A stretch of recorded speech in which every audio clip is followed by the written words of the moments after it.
Hello बच्चों, कैसे हैं आप। स्वागत है आप सभी का। बच्चों, अभी हमें बात करनी है जीनेटिकल डिसऑर्डर्स के बारे में। Got it. तो शुरू करते हैं हमारा next topic called as genetical disorders. Okay, इसमें हम डिस्कस ये करेंगे कि कौन कौन से बीमारियां हैं जो जीनेटिक से होती है, जो जीन से होती है। ओके, इसमें उन्होंने इस तरह कहा है जेनेटिक डिसऑर्डर्स में, genetical disorders are broadly group into two category. इसमें दो बीमारियां हैं, दो प्रकार की बीमारियां हैं। आप देख सकते हैं, पहली बीमारी है मेंडेलियन डिसऑर्डर्स, यस, एंड दूसरी है क्रोमोसोमल डिसऑर्डर्स। तो दोनों बीमारी को आप टिक कर लो। पहली, जैसे मैंने आपसे कहा है, पहली बीमारी जो है वो है मेंडेलियन डिसऑर्डर्स, IMP है। दूसरा है क्रोमोसोमल डिसऑर्डर्स। ठीक है, ओके। तो इन्होंने ये कहा कि जो मेंडेलियन डिसऑर्डर्स है, the Mendelian disorders are mainly cause due to the alternation और mutation in the gene IMP। Mendelian disorder कब होता है? ये मेंडेलियन डिसऑर्डर तब होता है जब किसी जीन में अल्टरनेशन हो या म्यूटेशन हो, मतलब कोई सीक्वेंस बदल जाए उस जीन का, है ना, ATGC, हाँ, तो ये कोई सीक्वेंस बदल जाए या उसमें म्यूटेशन हो, है ना, तब जाके होता है मेंडेलियन डिसऑर्डर। तो उसमें कौन कौन सी बीमारी आती है? तो म्यूटेशन की वजह से होने वाली बीमारी खास करके उसमें आता है थैलेसीमिया, बीमारी का नाम है सिकल सेल एनीमिया, ऑलरेडी पढ़ा हुआ हमने, कलर ब्लाइंडनेस, हीमोफीलिया, फिनिलकेटोन्यूरिया। इसमें हमारी सिर्फ एक बीमारी पढ़ने की बाकी है, वो है थैलेसीमिया। बाकी हमने sickle cell anaemia, colour blindness, haemophilia, phenylketonuria ये पढ़ा हुआ है, जो होता है म्यूटेशन की वजह से। क्योंकि अगर एक भी सीक्वेंस बदलता है तो पूरा अमीनो एसिड का सीक्वेंस बदलता है, तो प्रोटीन बदलता है। Got it. नाउ समझ में है ना मैंने क्या कहा? तो सीक्वेंस अगर बदला तो अमीनो एसिड का सीक्वेंस बदलेगा, उससे प्रोटीन बदलेगा। On the other hand, chromosomal disorder वो होते हैं जिसमें एक्चुअली क्रोमोसोम नंबर होता है वो जो है वो एक तो माइनस में होगा या प्लस में होगा। मतलब क्रोमोसोम नंबर जो है या कम हो गया या ज़्यादा होंगे। समझ में आया? तो इस तरह दो तरह की बीमारी है ये, तो याद रखिएगा। मेंडेलियन डिसऑर्डर वो है जिसमें जीन्स में बदलाव होते हैं, उसका सीक्वेंस बदलता है या उसका म्यूटेशन होता है। और क्रोमोसोमल डिसऑर्डर वो है जिसमें क्रोमोसोम नंबर बदलता है, एक तो वो 45 होता है या फिर वो 47 होता है। इसे कहते हैं क्रोमोसोमल डिसऑर्डर्स। Got it. और इसमें क्रोमोसोमल डिसऑर्डर के एग्जाम्पल दिए उन्होंने। क्रोमोसोमल डिसऑर्डर के एग्जाम्पल है Down syndrome, Turner syndrome and Klinefelter's. इन सब के बारे में बात करनी है हमें। तो शुरू में सबसे पहले हमें बात करनी होगी इस थैलेसीमिया के बारे में, जो एक मेंडेलियन डिसऑर्डर्स है जो जीन्स का सीक्वेंस बदलने से होता है। अब थैलेसीमिया, जिसमें देखिए वन बाय वन क्या कहना है इनका। थैलेसीमिया एक ऑटोसोमल, मतलब ये पता होगा ऑटोसोमल मतलब ध्यान में रखिएगा, ऑटोसोमल जहाँ पे नाम आएगा वो एक क्रोमोसोमल बीमारी है। क्रोमोसोमल ऑटोसोम क्रोमोसोम से है, ये सेक्स क्रोमोसोम से बीमारी नहीं है, ये ऑटोसोमल क्रोमोसोम से बीमारी है ना। उसके बाद बच्चों ये रिसेसिव डिसीज़ है। आपको पता है रिसेसिव का मीनिंग क्या है? जिसमें दोनों ए स्मॉल होंगे, ये ऐसे डिसऑर्डर्स है ना। तो एक ऑटोसोमल इनहेरिटेड रिसेसिव डिसीज़ है ये, जो रिसेसिव से होती है ये। ठीक है, ये बात समझ में आ गई sir. Next, haemoglobin molecule is made up of the 4 polypeptide chain. इसमें 2 alpha chain and 2 beta chain. हमें पता है HB हीमोग्लोबिन। इसमें हीमोग्लोबिन जो बनता है ये बनता है एक्चुअल में 2 alpha chain as well as 2 beta chain. Okay, 2 beta chain, 2 alpha chain 2 beta chain, ऐसे 2 चेन से बनता है ये हीमोग्लोबिन। स्पेशली हीमोग्लोबिन, उसमें ग्लोबिन जो है ना बच्चों, ग्लोबिन एक प्रोटीन है, ग्लोबिन। और इस ग्लोबिन को बनाने वाले रहते हैं 2 अल्फा चेन 2 बीटा चेन। मैं 1 सेकेंड रिपीट कराऊंगा। इसमें जो हीम वर्ड है वो अलग है और ग्लोबिन वर्ड अलग है। तो ग्लोबिन जो होता है वो बनता है अल्फ़ा एंड बीटा चेन से। अल्फ़ा के 2 मॉलिक्यूल, बीटा के 2 मॉलिक्यूल्स, मतलब 2 चेन। समझ में आया? यस। चलो ये बात हमें समझ में आ गई। 2 अल्फ़ा चेन 2 बीटा चेन, उससे बनेगा haemoglobin. Now the synthesis of alpha chain. अब अगर अल्फ़ा चेन की बात करूँ, are control by the 2 closely linked genes HbA1 HbA2 IMP। समझिएगा अभी, जैसे मैंने आपको कहा अल्फ़ा चेन जो ग्लोबिन बनाने में हेल्प करती है, हीमोग्लोबिन बनाने में हेल्प करती है, अल्फ़ा चेन। अल्फ़ा चेन जो होता है, अल्फ़ा चेन को कंट्रोल करने के लिए 2 जीन्स हैं। इस कंट्रोल बाय 2 जीन्स। कौन कौन से? एक होता है सर HbA1, ये एक जीन है। HbA2, ये भी एक जीन है।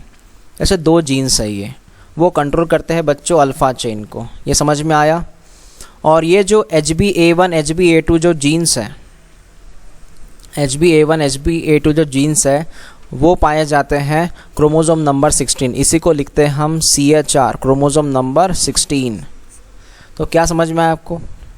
सर हमें समझ में आया कि HbA1 HbA2 2 जीन्स है ये, और ये अल्फ़ा चेन को कंट्रोल करते हैं, मतलब इनसी वजह से एक अल्फ़ा चेन बनता है। और ये जो जीन्स है सर, ये क्रोमोसोम नंबर 16 पे पाए जाते हैं। ओके, नाउ अगर मैं यहाँ पे दूसरी बात करूँ तो ये है CHR, क्रोमोसोम नंबर 11, और ये क्रोमोसोम नंबर 11 पे है HBB नाम का जीन। HBB कौन है ये जीन है, और ये कंट्रोल करता है बीटा चेन को, is control the beta chain. तो आपको एक बात समझ में आ गई आपको कि यहाँ पे अल्फ़ा चेन कंट्रोल करने के लिए 2 जीन्स हैं। तो यहाँ मैं लिखूँगा 2 jeans control the alpha chain, and HBB मतलब एक ही जीन है, तो कंट्रोल द बीटा चेन। तो एक ही जीन कंट्रोल करेगा बीटा चेन को। ठीक है सर, ये बात समझ में आ गई हमें? हाँ। अब यहाँ गड़बड़ होती है। यस, सही गड़बड़ यहीं पे है। एक तो क्या होगा, एक तो HbA1 HbA2, ये जो अल्फ़ा चेन है जो प्रोड्यूस किया HbA1 HbA2, HbA1 HbA2 इस जीन में कोई प्रॉब्लम है, तो HbA1 HbA2 इस जीन में कोई प्रॉब्लम होगा तो अल्फ़ा चेन नहीं बनेगी। अल्फ़ा चेन नहीं बनेगी तो अल्टीमेटली हीमोग्लोबिन में प्रॉब्लम होगा बनने में, क्योंकि इसी चेन से बना है ना हीमोग्लोबिन, तो वो में प्रॉब्लम होगा। या फिर अगर HBB, ये वाला क्रोमोसोम नंबर 11, HBB के जीन में अगर प्रॉब्लम है, इस जीन में अगर कोई प्रॉब्लम है जो HBB जीन है, तो अल्टीमेटली बीटा चेन नहीं बनेगा। बीटा चेन नहीं बनेगा तो हीमोग्लोबिन नहीं बनेगा। ये बहुत बहुत इम्पॉर्टेंट है, आपको ये याद रखना पड़ेगा। क्रोमोसोम नंबर 16, उसमें HbA1 है, HbA2 है जो अल्फ़ा चेन को कंट्रोल करते हैं। इसमें 2 जीन्स अल्फ़ा चेन कंट्रोल कर रहा है। क्रोमोसोम नंबर 11 जहाँ पे HBB जीन है जो बीटा चेन कंट्रोल कर रहा है, the 1 gene control the beta chain. Okay, तो बहुत इंपॉर्टेंट पैराग्राफ है ये। इसमें गड़बड़ है इसलिए जेनेटिकल प्रॉब्लम है अभी। ठीक है, अब उनका कहना कि आगे क्या है आप समझ गए होंगे। वो ऑब्वियसली क्या कहेंगे, वो जीन में प्रॉब्लम है तो हीमोग्लोबिन नहीं बनेगा। ओके, देखते हैं। So depending upon the which chain of haemoglobin affected, अब वो डिपेंड करता है कौन सी चेन खराब है, अल्फ़ा चेन खराब है या फिर बीटा चेन खराब है ना। तो उसके अकॉर्डिंग 2 तरह की बीमारियां हैं। एक है अल्फ़ा थैलेसीमिया। अल्फ़ा थैलेसीमिया का सिंपल मीनिंग है बच्चों जिसमें अल्फ़ा चेन नहीं बनती, और दूसरी बीमारी है बीटा थैलेसीमिया जिसमें बीटा चेन नहीं बनती। Is that clear? Alpha chain नहीं बनी तो अल्फ़ा थैलेसीमिया होगा, बीटा चेन नहीं बनी तो बीटा थैलेसीमिया होगा। Okay, yes. थैलेसीमिया बीमारी का नाम है जिसमें हीमोग्लोबिन प्रॉपर नहीं बनता, क्योंकि आपको पता है चेन नहीं बनती इसलिए। Now it is cause due to the deletion और म्यूटेशन। वो तो अब अगर ये मेंडेलियन डिसऑर्डर है, थैलेसीमिया कौन सी बीमारी है, मेंडेलियन डिसऑर्डर, तो ऑब्वियसली में डिलीशन म्यूटेशन ही आएगा ना। हाँ, तो इसमें डिलीशन या म्यूटेशन होगा जीन में विच code for alpha and beta globin chain that result in abnormal synthesis of haemoglobin. इनका ये कहना है कि इसमें जो जीन होता है ये जीन एक्चुअली फॉल्टी होता है। एक तो जीन में म्यूटेशन होता है, तो म्यूटेशन होने की वजह से ना वहाँ पे अल्फ़ा चेन बनेगी अगर वो अल्फ़ा चेन का जीन है।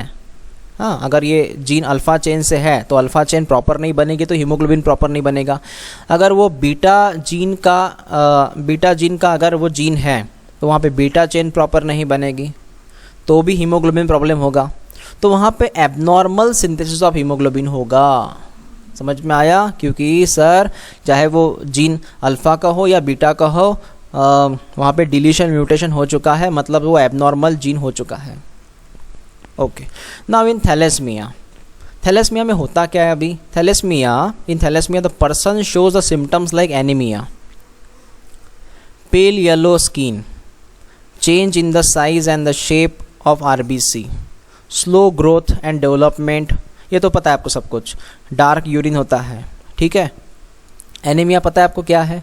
एनीमिया का मतलब होता है ऑक्सीजन लेवल कम हो जाना। तो जायज़ सी बात है, अगर हीमोग्लोबिन पे असर हुआ तो आरबीसी पे असर होगा, अगर हीमोग्लोबिन पे असर हुआ तो आरबीसी पे असर होगा, आरबीसी पे अगर असर हुआ तो ऑक्सीजन लेवल पे असर होगा, ऑक्सीजन लेवल पे असर होगा तो सेल पे असर होगा, तो अल्टीमेटली बीमारी क्या होगी? एनीमिया। तो सिम्टम्स क्या है थैलेसीमिया के? एनीमिया है सर। Okay, yes. तो ऐसे केस में क्या करना पड़ता? A massive blood transfusion is needed to this patient, मतलब इसको ब्लड ट्रांसफॉर्मेशन करना पड़ता, ब्लड का ट्रांसफ्यूजन करना पड़ता, ब्लड वहाँ पे न्यू ब्लड जो है वो उसको लेना पड़ता है, जैसे ब्लड कैंसर में होता है ना। यस। तो thalassaemia differ from sickle cell anaemia, thalassaemia जो है वो सिकल सेल एनीमिया से थोड़ा अलग है।